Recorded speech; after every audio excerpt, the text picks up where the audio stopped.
Okay, this presentation is about rehab operations.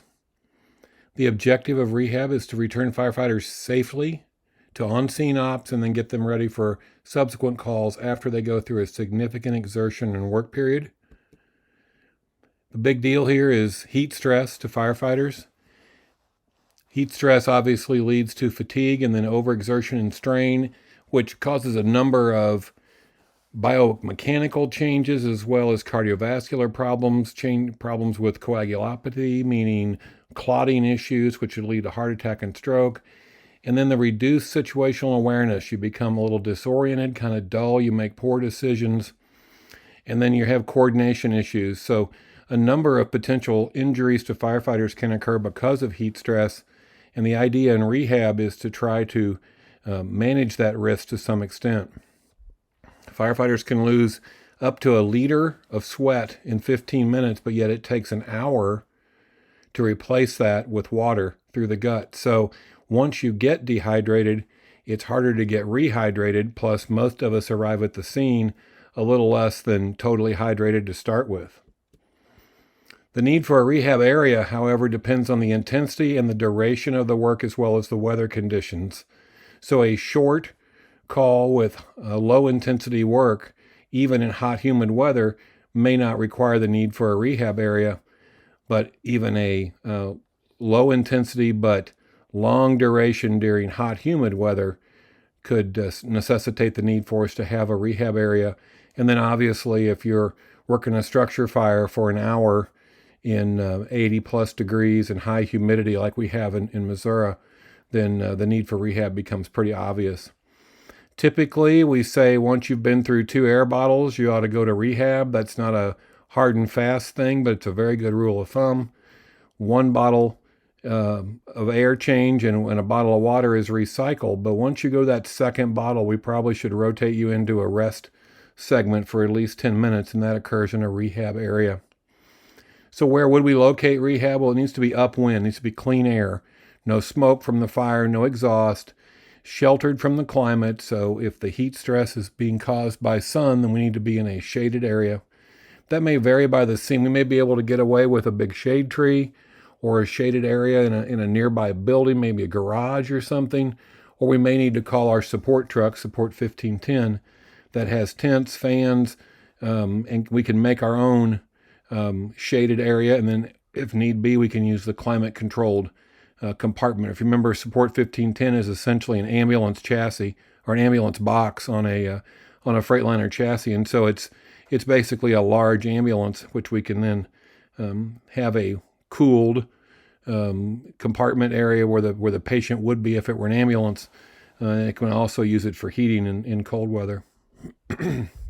What's the role of regular ambulances? Well, the ambulance services support our operations. And while they may help us set up rehab initially, they're certainly not responsible for that. Any help they give us there is much appreciated. And they're not responsible for operating rehab. They're responsible for taking care of our folks who don't make it out of rehab, or who come into rehab with significant symptomology to start with. And really they need more than just rest and rehydration. So while we don't expect them to assist with actually running rehab, we need them located nearby and easily available to take care of any of us who do not bounce back quickly from some rest and hydration. So what's the process look like? Well, your gear needs to come off. There should not be any gear in the rehab space. Think of it just like the day room at the stations. It's an off-limits area for gear. We don't want the gear off-gassing into the rehab area. So as uncomfortable as it may be, coats need to come off, pants need to be rolled down, you need to come out of your boots, and you need to walk into the rehab area in whatever you were wearing under your bunker gear. We'll do some entry vital signs, typical set of vital signs: blood pressure, heart rate, pulse ox, body temperature. And then we'll have you hydrate and rest at the same time for about 10 minutes, and then we're going to recheck you. And if you've got your vitals within the parameters, within the criteria for return, then we let you go back to work. Otherwise, we continue rest for a second 10-minute cycle. And if you haven't returned to below our threshold of vital signs after 20 minutes and a couple of bottles of water, then we're going to need to refer you to the ambulance for further in-depth evaluation. We track all this on a rehab worksheet. The rehab worksheets will be distributed and be in each engine and in the duty chief vehicles and officer vehicles. It's a simple form shown not in this presentation, but in an accompanying file in the Moodle lesson. It's a simple form we use to track time in and then vitals with the first 10-minute check, and if needed, the second 10-minute check, and then what your disposition was. Did we return you to command to go back to work, or did we need to refer you to the ambulance? Very simple form. Take a peek at it, but most people could pick up this form without ever seeing it before and understand how to use it. It's very simple. The rehab manager is responsible for the rehab area. Rehab manager may be initially staffing the rehab area all by themselves. We may be able to add some folks to that. This is an excellent place for a lot of members to get involved, particularly our emergency medical responders, the blue helmets.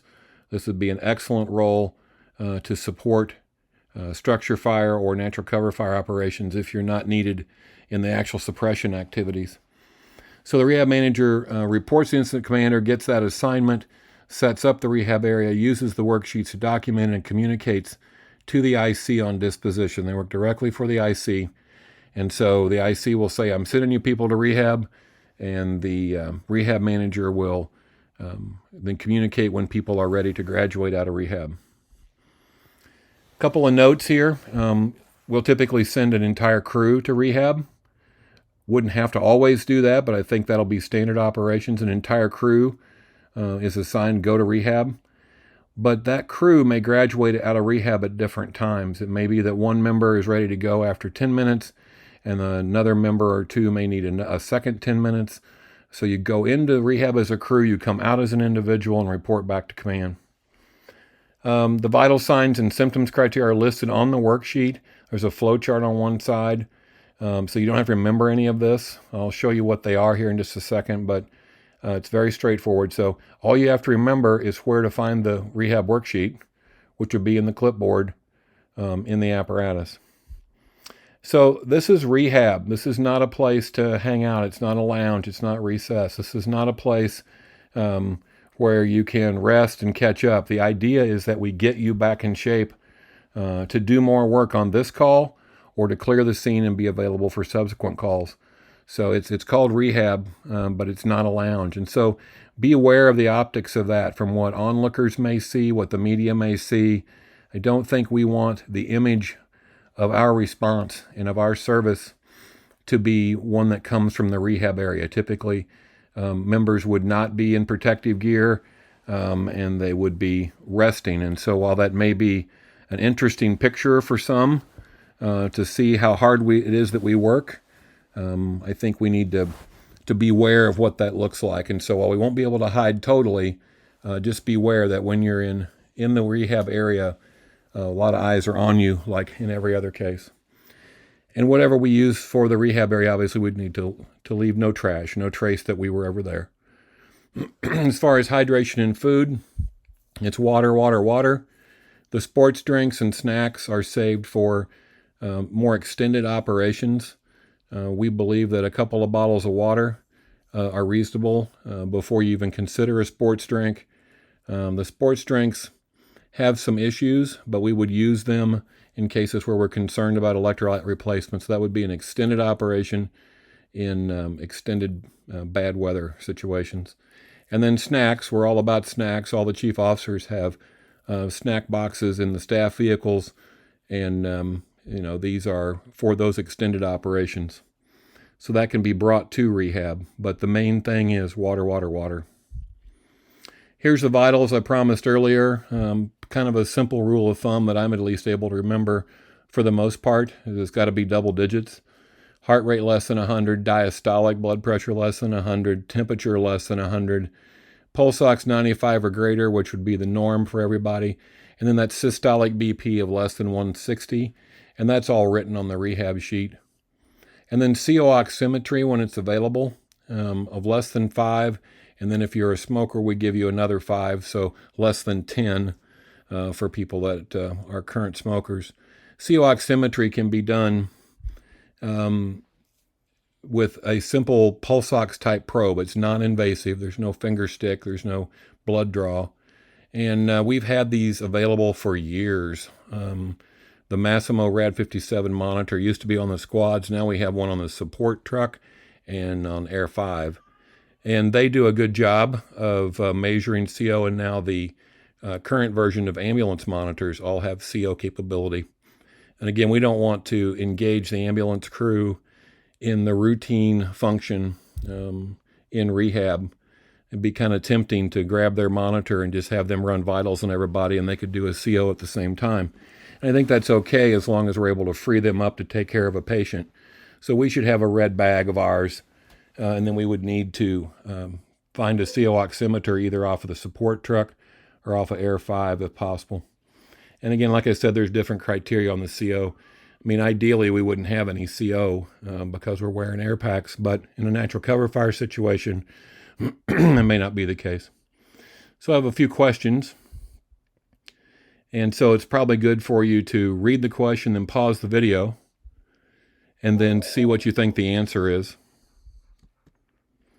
So the first question is, do we set up rehab on structure fires? No, it's based on weather and work levels. We're not going to do it every single time. We haven't done it for several months now as I make this in early June. But we're also looking at weather this weekend of 80 to 90 degrees and decent humidity levels. So if we have some working event, even this coming weekend in early June, I would expect we would consider rehab. So what's recycle versus rehab? So pause the video, think of the answer. So recycle is you change air bottles and you consume a bottle of water. No vitals, no rest. We get you back going pretty quickly. There's no special area for that. It occurs wherever it's convenient for us. There's no manager of recycle, and there's no worksheet and charting of vitals. But rehab is a more extended thing. And again, probably after your second air bottle, it would be reasonable to send you to rehab. And rehab involves vitals and rest and hydration. And the ideal thing would be that we get you out of there in 10 minutes at the most and get you back to work. Do we set up rehab only on structure fires? What do you think?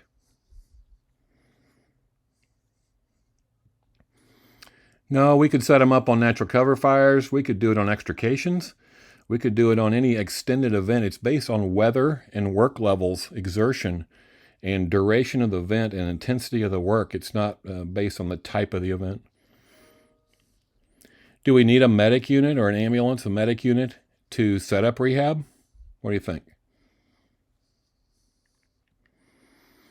No, oftentimes they'll help, and that's very much appreciated, but it's not their job. They're there to take care of anyone we rescue from the fire or any of us that get injured or need assistance if we can't get out of rehab on time. But their job's not to set it up, and any help that they do offer us, we much appreciate. Do you need the Support 1510 truck, the rehab truck, to set up rehab? No, absolutely not. We can set up rehab without that truck. That truck's there to support us, but there's nothing on there that we absolutely have to have. The only thing that truck brings to us in terms of assessing patients that we don't have in any red bag on any apparatus, the only thing that 1510 brings to us is the Rad 57 for CO oximetry. And frankly, if we didn't capture that vital, we've certainly captured enough relevant vitals. So the weather and duration of the work matters most. Support 1510 offers us that cool space in the patient compartment area and some misting fans and some additional resources. So I would consider doing rehab a lot of times and not calling the support truck necessarily. We've done rehab on even that spate of natural cover fires we had earlier. We did rehab and we never used the support truck for that. And of course the weather was much different. But rehab is a function, and Support 1510 supports that function. So where are these rehab worksheets we keep talking about?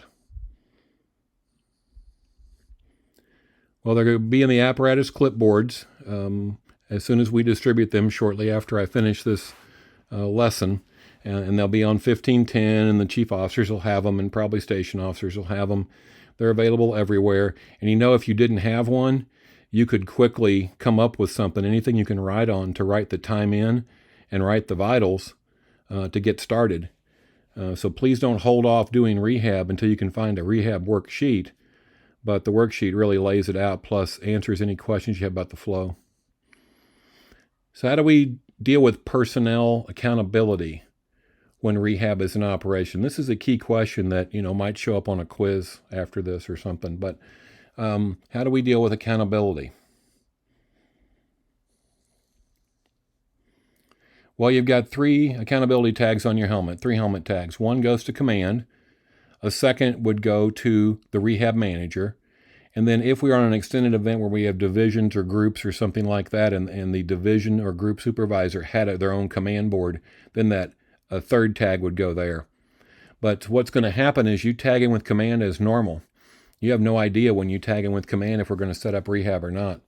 Then once rehab happens, as you enter the rehab area, then the rehab manager will snag a second tag, put it on their command board. So there'll be a command board and a clipboard with worksheets to go to the rehab manager. On the main incident commander's command board, they just simply move your tag to an area on their command board to indicate that you are in rehab.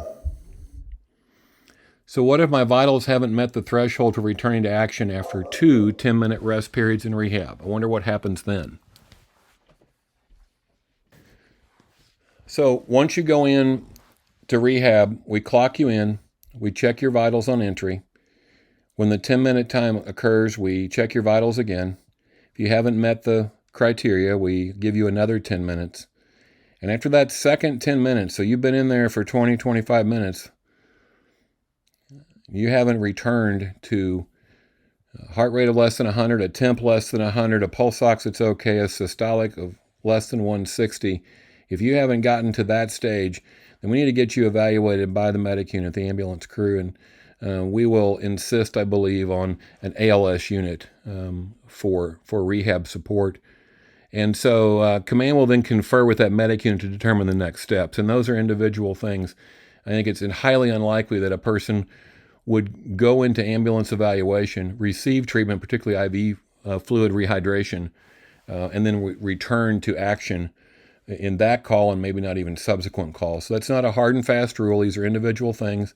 Perhaps somebody needs an EKG or some additional evaluation. Maybe they were sick to start with and they have something else going on. But a person that can't get their vitals back under those levels after 20 minutes really deserves an evaluation. And we don't want to confuse and tie up and distract rehab with that. We want them to be conferred to a medic unit, and then command will get involved, and probably the duty chief. Speaking of duty chief, what is the role of duty chief in rehab? So as it turns out, most of the time, by the time we have an incident that is long enough and intense enough that we've needed to set up rehab, the duty chief is involved, if not physically present. And then we need to tag somebody with follow-up. So that's the deal. The duty chief will confer with the medic unit crew, not distract command with that conversation, and then follow up with that member after the event as well. Because the next 8, 10, 12, 24 hours deserve some follow-up. And as you know, our members sometimes come to calls tired or not in the best of health to start with, and then when we work them that hard, it deserves some follow-up. So this is how we take care of our members and don't distract the incident commander. We employ the duty chief for that. So in conclusion, rehab is something that we do infrequently. It's not complex to set up.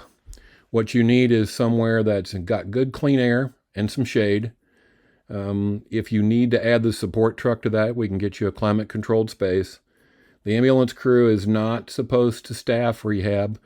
They're supposed to be available for someone who fails to graduate out of rehab in 20 minutes. The worksheet lays out the algorithm and all the vitals, and all you got to do is find the worksheet and just get started. So almost anybody on our department should be able to manage rehab. And as a member, all you have to do is not wear your gear into rehab, and then have a seat, rest, get your vitals taken, and get back to work. So that's what we know about rehab at this point, and this is the end of our lesson.